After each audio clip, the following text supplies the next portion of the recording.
कैसे आप सभी लोग, एक बार फिर से स्वागत है आपका हमारे YouTube channel study with Yogesh में।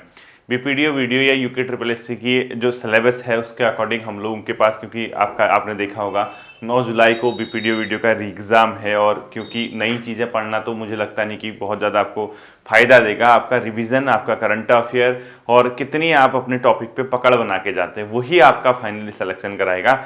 बाकी अनावश्यक वन लाइनर से बचना, अनावश्यक तथ्यों से बचना, तो आपको सिर्फ अपने रिवीजन पे ज़्यादा फोकस करना है। जो टॉपिक आपके सिलेबस में दिए उसके वन लाइनर आपको तैयार करने हैं। और होमवर्क का जो मैंने आपको बताया डेली बेसिस पे जो आपको होमवर्क मिल रहा है वो आपको किस समय मिल रहा है, वो आपको इवनिंग के समय मिल रहा है। ठीक है, जैसे आज आपने क्लास देखी होगी इवनिंग के समय आपको होमवर्क मिल चुका था कल, तो ऐसे ही आज भी आपकी क्लास आएगी। आपके सिलेबस में एक टॉपिक और दिया है बच्चों, RTI यानी राइट टू इंफॉर्मेशन एक्ट 2005 के बारे में उसने क्वेश्चन पूछता भी है, सूचना के अधिकार के बारे में।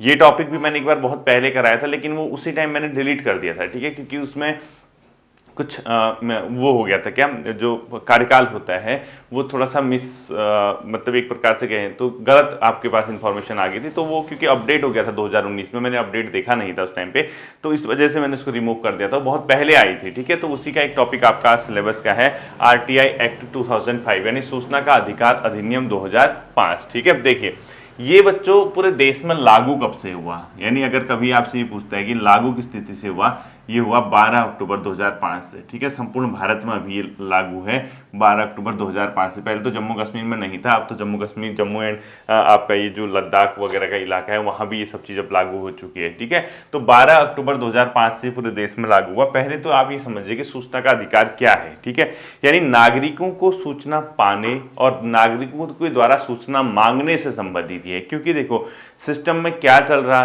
सरकार जहां किसी संस्था को फाइनेंस करते, वित्त देती, वहां पे क्या काम चल रहा, गवर्नमेंट के द्वारा यानी संसद के द्वारा या राज्य विधानसभाओं के द्वारा जो बॉडी बनाई गई है या जो सरकार के आदेश के तहत जो कार्यालय स्थापित किए गए हैं, जो संस्थान स्थापित किए गए हैं, उनमें क्या चीजें चल रही हैं, इस चीज की पारदर्शिता होना बहुत जरूरी है। यानी जब तक आपके सिस्टम में ट्रांसपेरेंसी नहीं आएगी, जब तक आपके लोगों को आपके द्वारा किए गए कार्यों को जानने का अधिकार नहीं मिलेगा, तो तब तक आप भ्रष्टाचार नहीं रोक सकते हैं। ठीक है, अंदर अंदर ही आप क्या कर रहे हैं कोई नहीं जानता। इसी के मद्देनजर रखते हुए इस देश में पारदर्शिता को बढ़ाने के लिए लोगों की सरकार या सरकार से संबंधित जो संस्थान है या जहां सरकार फाइनेंस करती है उन लोगों की जिम्मेवारी तय करने के लिए, या यूं कहें कि लोकतंत्र को और अधिक मजबूत करने के लिए लोगों को जानने के अधिकार यानी सूचना का अधिकार, राइट टू इंफॉर्मेशन अधिनियम को क्या किया गया, देश में लागू किया गया। अब ये थ्योरेटिकल चीजें, ये तो मैं बताऊंगा नहीं कि ये है वो है, हम लोग डायरेक्टली इस चीज को देखते हैं। ठीक है, देखिए अब बेसिकली क्या हुआ बच्चों, इस चीज का जो कॉन्सेप्ट उठता है सबसे पहले जब यूनाइटेड नेशन ऑर्गेनाइजेशन यूएनओ द्वारा मानव अधिकारों की सार्वभौमिक घोषणा की गई थी, यानी universal declaration of human rights आप जिसको कहते हैं, उसकी जब सार्वभौमिक घोषणा हुई थी उसके उपरांत उन्हीं सार्वभौमिक घोषणाओं में एक टर्म यूज हुआ था लोगों के द्वारा सूचना पाने से संबंधित, यानी लोगों का यह अधिकार है कि वो सूचना पाएं। उसी के तहत पूरे वैश्विक स्तर पर सूचना के अधिकार से संबंधित अलग अलग देशों में क्या शुरू हुए, आंदोलन शुरू हुए, मूवमेंट शुरू हुए। लोगों ने वहां जो एक प्रकार से कहें जो जागरूक नागरिक थे उन्होंने अपने देश की सरकारों पर प्रेशर बनाना शुरू किया कि हमारे देश में भी हम लोगों को भी जानने का अधिकार दो, हम लोग भी सरकार की कार्यप्रणाली से वाकिफ हो सके, हम लोगों को भी सरकार के द्वारा किए गए क्रियाकलापों को जानने का अधिकार है, सरकार क्या काम कर रही है या सरकार के द्वारा जिसको फाइनेंस किया गया वो क्या काम कर रहा है। इसी के तहत हमारे देश में भी क्या आया, सूचना का अधिकार अधिनियम आया, जो कि 12 अक्टूबर 2005 से शुरू हुआ। ठीक है, देखिए वैश्विक स्तर पर इसको पहचान कब मिली। ठीक है, पहला लिखो वैश्विक स्तर पर पहचान लिखना है आपको। ठीक है, लिखो वैश्विक स्तर पर पहचान। वैश्विक स्तर पर पहचान कब से मिली बच्चों, 1948 के संयुक्त राष्ट्र मानवाधिकारों की घोषणा, संयुक्त राष्ट्र के सार्वभौमिक यूनिवर्सल मानवाधिकार घोषणा से। ठीक है, यानी इन्हीं मानवाधिकारों की सिलेबस में भी है आपका मानवाधिकार का घोषणा, यहीं से इस चीज को क्या मिलने शुरू हुई, पहचान मिलनी शुरू हुई। ठीक है, तो उसी के तहत हम लोगों ने भी इसको लेके आए। ये बेसिकली आरटीआई क्या है, जो आम जन को सूचना मांगने और सूचना देने से संबंधित है। ठीक है, आरटीआई अगर सीधी भाषा में पूछें, राइट टू इंफॉर्मेशन, जो आम नागरिक है, आम जन को सूचना मांगने सूचना मांगने व सूचना देने का अधिकार, सूचना देने से संबंधित, ठीक है, देने से संबंधित है। ये आरटीआई बेसिकली क्या है, जो आम नागरिक हैं आपके देश के, उनको सूचना मांगने, वो इंफॉर्मेशन मांग सकते हैं आप क्या कर रहे हो, और उनको सूचना देना, यही क्या है अपने आप में आरटीआई है, यानी राइट टू इंफॉर्मेशन है, ठीक है। भारत में कब से ये लागू हुआ, ये वर्ष 2005 में भारत से लागू हुआ। और जो सबसे इंपॉर्टेंट क्वेश्चन आता है कि आखिर हम किस किस संस्था से, कहां कहां से हम सूचना मांग सकते हैं। देखिए, अगर आप इस आरटीआई एक्ट को पढ़ोगे तो आपको पूरा पढ़ने में 2 से 3 घंटे लगेंगे, इतना तय है, ठीक है, क्योंकि इसमें बारीकी से अगर आप पढ़ोगे, एक एक क्लॉज पढ़ोगे, उसका एक एक धारा, पॉइंट, उसकी उपधारा, उसके बिंदु पढ़ोगे तो आपको 2-3-4 घंटे लग जाएंगे, क्योंकि ये तो पूरा अधिनियम है ना, ये तो पूरा एक्ट है। अब हम लोग क्या करेंगे, हमें 20-25-25-30 मिनट के अंदर इसको समराइज करना है। समराइज करने का ये मतलब होता है कि बहुत ज़्यादा थ्योरेटिकल ना जाके, क्योंकि हम इसको प्रैक्टिकली नहीं देखेंगे, इसमें क्या कमियां हैं, इसमें क्या अच्छाइयां हैं, इसमें क्या सुधार किया जा सकता है, ये तो फिर अलग मुद्दा हो गया ना। ये तो आपका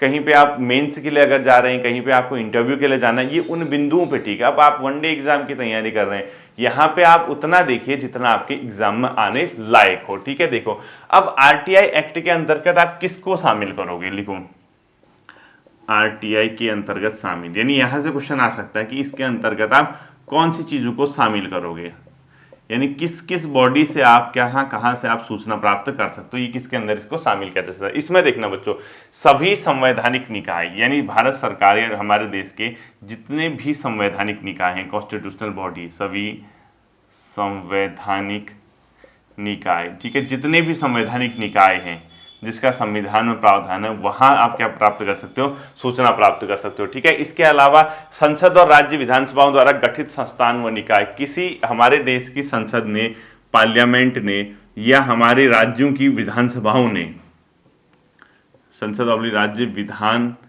मंडल द्वारा, लिखो राज्य संसद ऑब्लिक राज्य विधान मंडल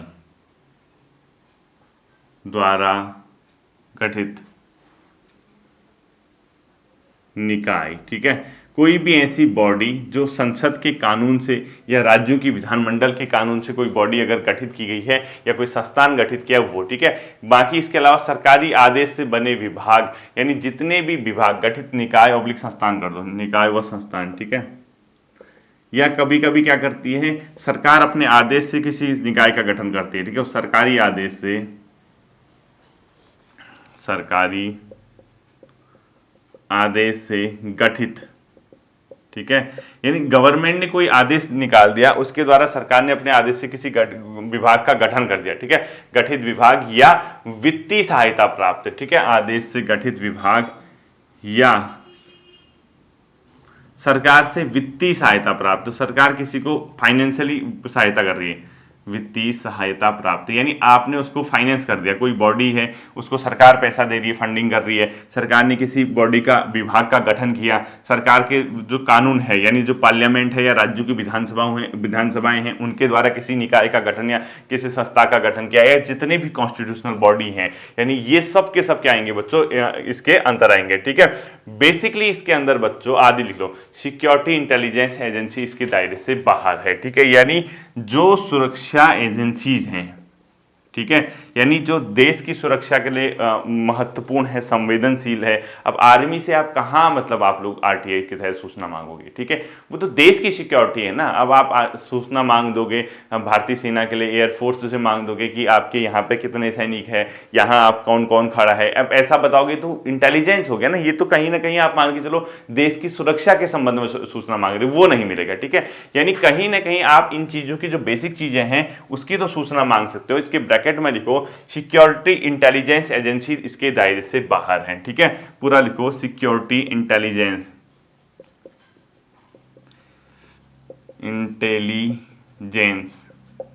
एजेंसी इससे बाहर, यानी इन चीजों को जो देश की सुरक्षा से संबंधित है, सिक्योरिटी इंटेलिजेंस है, उसको इसके दायरे से क्या कर दिया गया बच्चों, बाहर किया गया है। इसको छोटी की मात्रा करना, ठीक है, इंटेलिजेंस इसको बाहर किया गया है क्योंकि देश की सुरक्षा से संबंधित है, ये ध्यान रखना। अब देखो अब बच्चों जब किसी व्यक्ति ने आवेदन कर दिया आरटीआई के तहत, सूचना मांगी किसी भी संस्था से, कितने समय के अंदर उसको सूचना मिलनी चाहिए? 30 दिनों के अंदर। और अगर उसके जीवन मरण या उसके कुछ ऐसा बिंदु है जो उसको बहुत संवेदनशील है, उसमें 48 घंटे के अंदर सूचना देनी होती है। ठीक है, लिखो आवेदन के तहत, आवेदन के कितने समय बाद, कितने समय के अंतर्गत, लिखो कितने समय के अंतर्गत, यानी सूचना प्रदान करनी होगी, सूचना प्रदान करनी होगी 30 डेज। आपने किसी चीज की सूचना मांगी, आपको 30 दिन के अंदर क्या करनी होती है? सूचना देनी होती है। और कोई ऐसा मामला है जहां पर व्यक्तिगत जीवन से जुड़ी सूचना है, वो 48 घंटे के अंदर। ठीक है, लिखो इसमें, लिखो व्यक्तिगत जीवन से जुड़ी, जीवन से जुड़ी सूचना, ये आपको 48 आवर के अंदर देनी होगी। ठीक है, 48 घंटे के अंदर इसको क्या करना होगा? सूचना प्रदान करना होगा। और सूचना कैसे मांगते हैं? नॉर्मल एक शुल्क लगता है, 10 रुपये समथिंग उसका लगता है। कहीं कहीं वो जो हमारे ये आरटीआई एक्ट है, 10 रुपये की आप शुल्क लगा दीजिए, आप अपनी सूचना प्रारूप में जिससे भी मांगते हैं, लोक सूचना अधिकारी जिस संस्था का, उससे कर दीजिए। आपके बिंदुवार आप सूचना मांग सकते हैं, वो सूचना देंगे आपको 30 दिनों के अंदर। ठीक है, अगर आपको लगता है कि मैं इनके सूचना से खुश नहीं हूँ या इनने गलत सूचना दी है, तो आप इसके लिए आयोग बना रखें, वहाँ शिकायत कर आइए। यानी राज्य सूचना आयोग भी है और केंद्रीय सूचना आयोग भी है। इनके निर्णय से भी अगर आप खुश नहीं है जो आयोग ने दिया, तो आप उनके समक्ष, जो आयोग के हेड हैं, उनसे सीनियर रैंक के किसी अधिकारी से उनकी शिकायत कर सकते हैं। ठीक है, ये चलते रहता है, वो तो फिर अलग चीज होगी। अगला लिखो आप लोग बच्चों, केंद्रीय स्तर पर। ठीक है, इसमें लिखो, ध्यान रखना, पॉइंट वाइज ही लिखो, केंद्रीय स्तर पर। ठीक है बच्चों, केंद्रीय स्तर पर एक चीज होती है, उसको बोलते हैं केंद्रीय सूचना आयोग। केंद्रीय स्तर पर इसमें क्या होगा? केंद्रीय सूचना आयोग होता है। ठीक है, अब जो केंद्रीय सूचना आयोग है ना, इस केंद्रीय सूचना आयोग में जो सदस्य होते हैं वो कितने होते हैं? एक मुख्य सूचना आयुक्त, लिखो एक मुख्य सूचना आयुक्त, और 10 से अनधिक, यानी 10 से कम चलेंगे लेकिन ज्यादा नहीं चलेंगे। ठीक है, 10 से अधिक सूचना आयुक्त, सूचना आयुक्त होते हैं। ठीक है, इनकी जो नियुक्ति करते हैं, अब क्योंकि केंद्रीय सूचना आयोग भी कब बना? 2005 में बना, एक्ट के बाद। ठीक है, इसमें प्रावधान किया था, एक सूचना आयुक्त होता है और 10 से अधिक सूचना आयुक्त होते हैं। अब इनकी नियुक्ति कौन करता है? यानी आपको उसी के नीचे लिखना है नियुक्ति। ठीक है बच्चों, इनकी नियुक्ति, केंद्रीय सूचना आयुक्तों की नियुक्ति करता है बच्चों राष्ट्रपति। राष्ट्रपति के द्वारा क्या की जाएगी? इनकी नियुक्ति की जाएगी। और राष्ट्रपति अपने मन से नहीं करता, एक समिति है उसकी सिफारिश पे करता है। उस समिति में एक प्रधानमंत्री होते हैं, एक लोकसभा में विपक्षी के नेता होते हैं, और इसके अलावा एक केंद्रीय कैबिनेट मंत्री जो कि प्रधानमंत्री द्वारा नामित होता है, वो होते हैं। ठीक है, तो ये एक समिति की सिफारिश पे, ब्रैकेट में लिखो, राष्ट्रपति इनकी नियुक्ति करता है एक समिति की सिफारिश पे, एक समिति की सिफारिश पे। ठीक है, अब आप कहोगे समिति में, सिफारिश में सदस्य कौन होंगे? सदस्य लिखो इसमें पीएम प्लस लोकसभा में विपक्ष का नेता, यानी जो लोकसभा है उसमें जो विपक्ष के नेता होंगे, प्लस एक केंद्रीय मंत्री, एक केंद्रीय कैबिनेट मंत्री, और एक केंद्रीय कैबिनेट मंत्री कौन होगा? जो पीएम द्वारा नामित होगा। ठीक है, ये सिफारिश करेंगे कि किसको आपने सूचना आयुक्त वगैरह बनाना है या मुख्य सूचना आयुक्त। उसी के आधार पर बच्चों क्या बनते हैं अपने आप में केंद्रीय कैबिनेट मंत्री, इसी के आधार पर क्या बनते हैं? ये मुख्य एक सूचना आयुक्त और 10 से अधिक सूचना आयुक्त। अब आता है इन लोगों का, इन्हीं का कार्यकाल कितना होगा? ये बहुत बड़ा सेंसिटिव मुद्दा है बच्चों। ठीक है, कार्यकाल देखो, पहले इनका कार्यकाल था बच्चों 65 वर्ष या 5 वर्ष। अब गवर्नमेंट ने 2019 में संशोधन कर दिया। संशोधन क्या किया? जहां पर 65 वर्ष और 5 वर्ष था, उस 5 वर्ष की जगह क्या लिख दिया पता है? केंद्र सरकार द्वारा जितना समय दिया जाएगा, जितने समय के लिए नियुक्ति की, चाहो तो 1 साल कर दो, चाहे तो 3 के लिए कर दो, चाहे तो 6 के लिए कर दो, यानी 65 वर्ष, यानी आप इसमें लिखो 65 वर्ष या केंद्र द्वारा निर्धारित अवधि जो भी पहले हो। ठीक है, लिखो इसमें कितना होगा? 65 वर्ष या केंद्र द्वारा निर्धारित, केंद्र मतलब केंद्र सरकार। ठीक है, निर्धारित अवधि जो भी पहले हो। अब कोई व्यक्ति पहले हो। अब इसको कैसे समझोगे, देखो कोई व्यक्ति अभी 63 ईयर का है, केंद्र सरकार ने कहा भाई 3 साल के लिए तेरी नियुक्ति करते हैं, 3 साल के लिए, ठीक है। तो वो रिटायर कब होगा इस केंद्र सरकार के अनुसार, 66 में, 63 में 3 जोड़ोगे। कानून के तहत भी क्या है 65 वर्ष। इन दोनों में अब लिखा गया है अवधि जो भी पहले, कौन पहले हो जा रहा 65, तो व्यक्ति 65 में रिटायर हो जाएगा। बाई चांस कि वो है 61 साल का, केंद्र ने कहा 3 वर्ष के लिए नियुक्ति करते हैं, और वो है 61, 3 वर्ष मतलब 64 साल, और इसके अनुसार कितना हो जाएगा 65 साल। तो 64 और 65 में कौन सा पहला हो रहा, 64 हो रहा, तो उस टाइम वो 64 में रिटायर हो जाएगा, ठीक है। वो ये कहना चाह रहा है, इस चीज को ध्यान रखना। और ये जो प्रावधान है, ये केंद्र द्वारा निर्धारित अवधि जो भी पहले हो, ये हुआ बच्चों 2019 में जोड़ा गया। ये वाला पॉइंट जो है 2019 में क्या किया गया, इसमें जोड़ा गया। इस चीज को आप लोग क्या करोगे, ध्यान में रखोगे, पूछा जा सकता है, ठीक है। 2019 के अंतर ये जोड़ा गया। राज्य स्तर पर भी ये बच्चों एक मुख्य सूचना आयुक्त होता है, और 10 से अनधिक क्या होते हैं, अपने आप में सदस्य होते हैं, ठीक है। इसको भी देखना कि नीचे करके लिखो, नोट करके लिखो, नोट करके लिखो। राज्य स्तर पर भी एक आयोग होगा जिसमें एक मुख्य सूचना आयुक्त, एक मुख्य सूचना आयुक्त प्लस 10 से अनधिक सूचना आयुक्त, ठीक है। 10 से कम चल जाएंगे लेकिन 10 से ज्यादा नहीं होनी चाहिए, सूचना आयुक्त होगा। अब आपका होमवर्क क्या है, इनकी नियुक्ति कौन करेगा, तुरंत कमेंट सेक्शन में बता देना, पता भी तो चले कहां सोए रहते हो, ठीक है। और इनका कार्यकाल कितना होता है, ये दोनों क्वेश्चन कमेंट सेक्शन में लिखना। राज्य स्तर पर जो आयोग होता है, यानी राज्य सूचना आयुक्त के सदस्यों की नियुक्ति और कार्यकाल कितना होता है, ये तत्काल आपको क्या करना है, कमेंट सेक्शन में मुझे बताना है, ठीक है। पता तो चले सोए हो या उठे हो। अब देखना बच्चों, बेसिकली इस आरटीआई एक्ट का उद्देश्य क्या है, आप सभी जानते हैं, फिर भी 2-3 पॉइंट लिख लो कि इसका उद्देश्य क्या क्या होता है, ठीक है। देखिए इसमें उद्देश्य लिखो, आरटीआई एक्ट के उद्देश्य लिखो कि क्या क्या इसमें क्या है उद्देश्य। पहला लिखना आपको, नागरिकों को सशक्त बनाना, पारदर्शिता तय करना, जवाबदेही तय करना, भ्रष्टाचार को रोकना, ठीक है। लिखो, पहला लिखो नागरिकों को सशक्त। नागरिक कैसे सशक्त होंगे, जब उनको सूचनाएं होंगी, ठीक है। नागरिकों को सशक्त बनाना। दूसरा लिखो पारदर्शिता को बढ़ावा देना, ट्रांसपेरेंसी, पारदर्शिता को बढ़ाना। रिस्पॉन्सिबिलिटी, जवाबदेही तय करना, ठीक है। इसके अलावा लिखो जवाबदेही तय करना, और इसके अलावा लिखो भ्रष्टाचार को रोकना, भ्रष्टाचार को रोकना, और लोकतंत्र को मजबूत बनाना, ठीक है। तभी तो आपके द्वारा चुने गए लोग हैं, उनके बारे में सूचना पता चलेगी। लोकतंत्र को मजबूत बनाना, ठीक है। ये इसका बेसिकली क्या होता है कार्य। इस टाइप की पॉजिटिव आप लोग क्या कर सकते हैं, लिख सकते हैं बच्चों, ठीक। अब देखो बच्चों, ये जो है मतलब इसमें मुख्य सूचना आयुक्त और सूचना आयुक्त वाला जो सेंट्रल और स्टेट पे है, उसके वेतन और भत्ते और अन्य सेवा संबंधी शर्तें कौन तय करता है, ठीक है। लिखो केंद्र व राज्य स्तर पर पूरा लिखना है, ठीक है। केंद्र व राज्य स्तर पर पूरा लिखना है, आधा मत लिख देना उसको, क्योंकि आपके एग्जाम के लायक बता रहा हूं बस, ठीक है। सेंट्रल प्लस स्टेट स्तर पर सूचना आयुक्तों, मुख्य भी आएगा इसमें, ठीक है। मतलब सभी सूचना आयुक्त आ गए, ठीक है। सूचना आयुक्त के वेतन, भत्ते व अन्य सेवा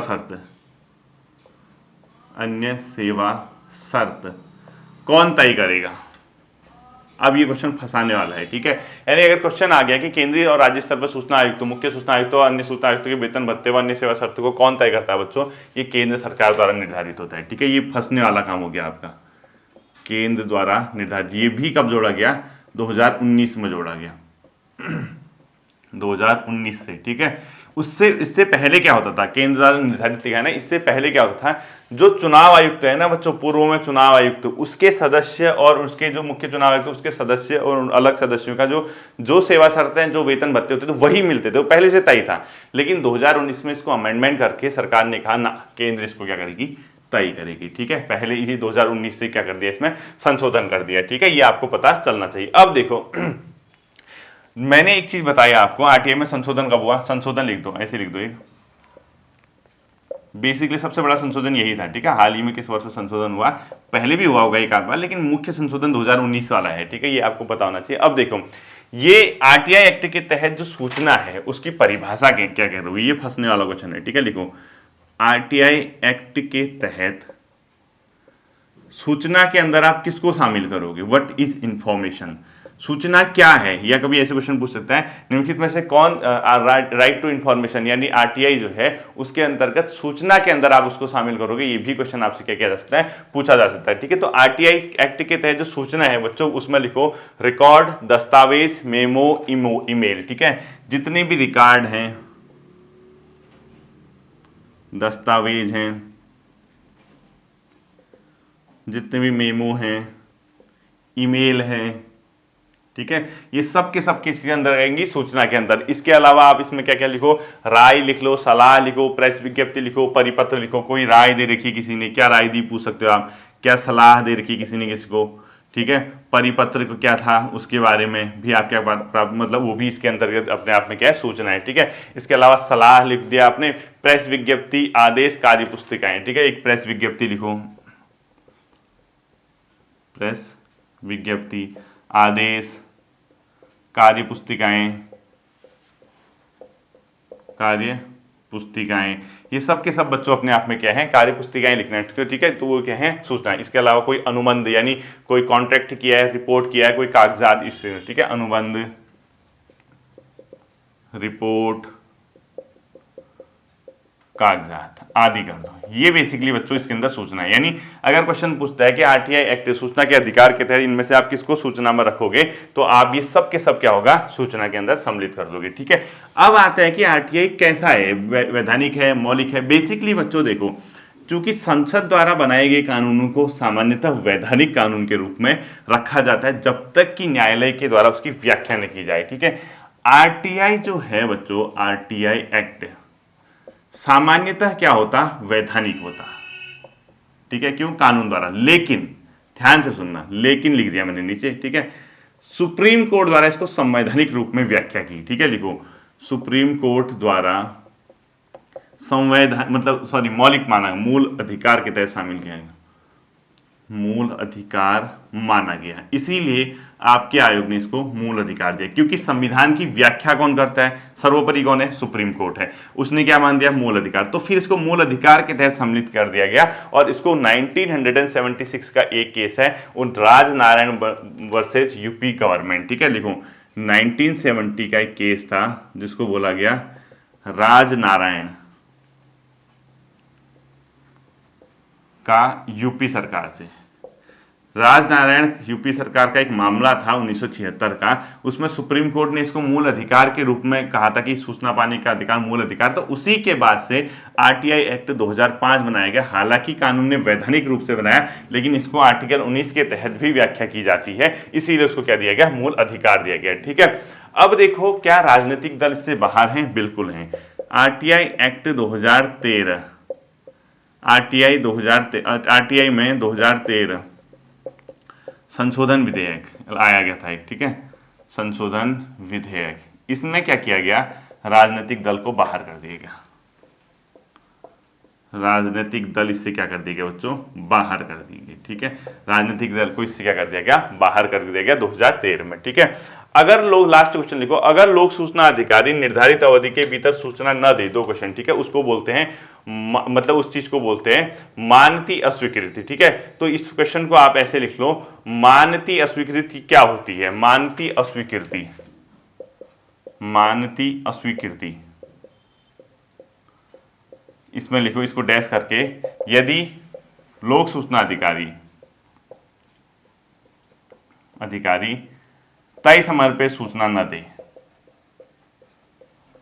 पर सूचना न दे, यानी लोक सूचना अधिकारी ने अगर तय समय के अंतर्गत सूचना नहीं दी, उस चीज को बोला गया बच्चों क्या, मानती अस्वीकृति, ठीक है। मानती अस्वीकृति उसी को बोला जाता है, अगर लोक सूचना अधिकारी तय समय के अंतर्गत सूचना उपलब्ध न कराए तो इस चीज को क्या बोला जाता है, मानती स्वीकृति, ठीक है।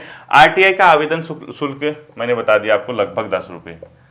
आवेदन शुल्क कितना हो गया, ₹10 के समथिंग इसका लगता है जब भी आप लोग आरटीआई के लिए करते हो, ठीक है। और आयोग के खिलाफ अपील कहाँ की जा सकती है वो भी मैंने आपको बता दिया। उससे उच्चतर स्तर का अगर कोई अधिकारी होगा वहां पे आप आरटीआई के अगेंस्ट मतलब अपने जो आयोग ने जो निर्णय दिया है आपको उसके अगेंस्ट, ठीक है। तो बेसिकली बच्चों इतना ही आपका क्वेश्चन पूछेगा, इससे ऊपर नहीं पूछता है।